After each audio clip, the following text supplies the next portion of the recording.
संरक्षण आयोग यानी कि एनसीपीसीआर की बात करते हैं। एनसीपीसीआर के फरमान पर घमासान मच गया है। एनसीपीसीआर ने सभी राज्यों को खत लिखकर मदरसों की फंडिंग बंद करने को कहा है। इसके पीछे तर्क ये दिया गया है कि इन मदरसों में धार्मिक शिक्षा नहीं दी जाती, इसलिए ये राइट टू एजुकेशन के नियमों का पालन नहीं करते हैं। अखिलेश यादव ने इस फरमान को लेकर बीजेपी पर जोरदार अटैक किया है। हाल की रिपोर्ट ये कहती है कि मदरसा बोर्ड के नाम पे जो एक मिसलीड क्रिएट की गई उसको बंद करने का वक्त आ गया है। देश के 7-8 राज्यों में मदरसा बोर्ड से, इन मदरसों को जो मदरसा बोर्ड से एफिलिएटेड होते हैं फंडिंग मिलती है, ग्रांट्स मिलती हैं। हमने ये पाया कि इन सभी राज्यों में इन मदरसों में हिंदू बच्चों को और दूसरे गैर मुस्लिम बच्चों को रखा गया है। ये गलत है, इसलिए मदरसा बोर्ड तो तत्काल बंद हो जाना चाहिए। दूसरी बात, ये जो मदरसा बोर्ड से एफिलिएटेड मदरसे हैं ये केवल 10% बच्चों को कैटर कर रहे हैं। 1.25 करोड़ बच्चे ऐसे हैं जिनका इन मदरसों से कोई वास्ता ही नहीं है। हमने वो कैलकुलेशन इस रिपोर्ट में दी है। वो बच्चे असल में उन मदरसों में पढ़ रहे हैं जो इन मदरसों से वास्ता नहीं है, जो केवल और केवल धार्मिक शिक्षा देने का काम करते हैं। वो ज़्यादा खतरनाक है। जब मदरसा उन बच्चों को सर्व नहीं कर पाए तो उनको बनाने का पर्पस डिफीट खा गया। अब देखिए, ऐसा पहली बार नहीं है जब मदरसे को लेकर बहस छिड़ी हो, मदरसों को मिलने वाली फंडिंग को लेकर बहस छिड़ी हो, या वहां पर क्या पढ़ाया जाता है, कितने बच्चों को इससे मुनाफा होता है, कितने बच्चों को शिक्षा मिलती है, इस बात पर बहस छिड़ी हो। जब ये बहस छिड़ती है तब अपने अपने वोट बैंक को साधने के लिए वो राजनीतिक दल भी आगे आते हैं जिनको वोट बैंक अपना साधे रहना है, उसे इंटैक्ट रखना है। और ऐसे ही अखिलेश यादव इसमें सबसे पहले आगे आए हैं और बीजेपी पर उन्होंने आरोप लगा दिया है कि सब कुछ बीजेपी का किया धरा है। समीर जी, देखिए, एनसीपीसीआर ने जरूर कहा है कि भाई मदरसों की फंडिंग सभी राज्य बंद करे, लेकिन क्या बाल आयोग के अधिकार में यह है कि अगर वो कहेंगे तो राज्य सरकारें बंद कर देंगी? तो राज्य सरकार के अधिकार का विषय है कि राज्य सरकार को किसको देना है। और अभी कल महाराष्ट्र सरकार के अंदर आपने देखा होगा कि मदरसों में जो मौलाना पढ़ाते हैं उनकी तनख्वाह 10,000 से बढ़ा के 17,000 के करीब कर दी गई है।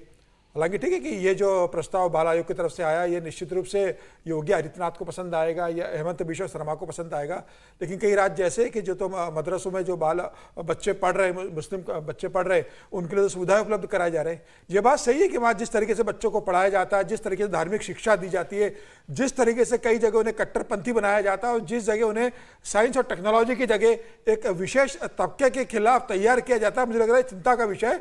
उनके पढ़ाई का जो मॉड्यूल है वो जरूर डिस्कस होना चाहिए, वो बदलाव होना चाहिए। उन्हें देखा जाना चाहिए कि राज्य सरकार जिन मदरसों को फंडिंग कर रही है तो राज्य सरकार ये सुनिश्चित करे कि उनके पैसों से चलने वाले जो मदरसे हैं वो वही शिक्षा दे जो राज्य सरकार चाहती हो। वहां किसी तरह का कट्टरपन की शिक्षा ना हो, वहां किसी एक धर्म के खिलाफ भावनाएं भड़काने वाली शिक्षा न दी जाए कि जो आगे जाकर उस तरह के बच्चे बड़े होकर उस तरह की हरकत करे। मुझे लग रहा है कि उनके एजुकेशन का जो सिस्टम है उसमें राज्य सरकार बदलाव करे और उन्हें साइंस और टेक्नोलॉजी के साथ, भारत की संस्कृति के साथ बाकी चीजों पर फोकस करे।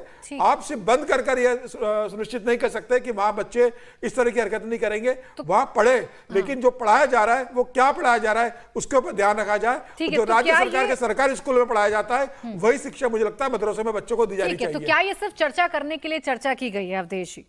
देखिए, इसके दो पहलू हैं। एक तो ये बाल अधिकारों, बाल बच्चों के लिए जो अधिकार हैं उसके संरक्षण का आयोग है, तो उसकी अपनी भूमिका है, स्टडी करना, उसके बारे में सरकार को रिपोर्ट देना, उसमें फैक्चुअली उनको राइट रहना पड़ता है।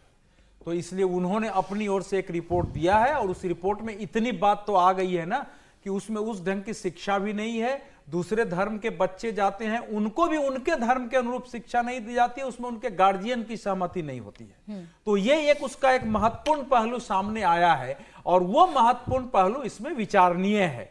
जो उनका रिकमेंडेशन है वो अलग विषय, उस पर भी चर्चा कर रहे हैं, लेकिन ये पहलू है, उसने कहा है तो उसने अगर अधिकृत उसकी रिपोर्ट है, ये बातें आई है, उस रिपोर्ट में उसके तथ्य हैं, तो उस तथ्य को हम नजरअंदाज नहीं कर सकते। एक दूसरा यह है कि मैं जरा बराबर व्यंग में कहता हूं इसको कि सरकार के अंदर जो है ये जो बाल संरक्षण सुधार आयोग है, मैं देख रहा हूं और उसके जो अध्यक्ष हैं वो कई लोगों के मित्र भी हैं, तो मैं देख रहा हूं कि ये जो है ये केवल इतने ही काम करती है। जब से आई है मैंने इसका कोई काम नहीं देखा है मोदी सरकार में।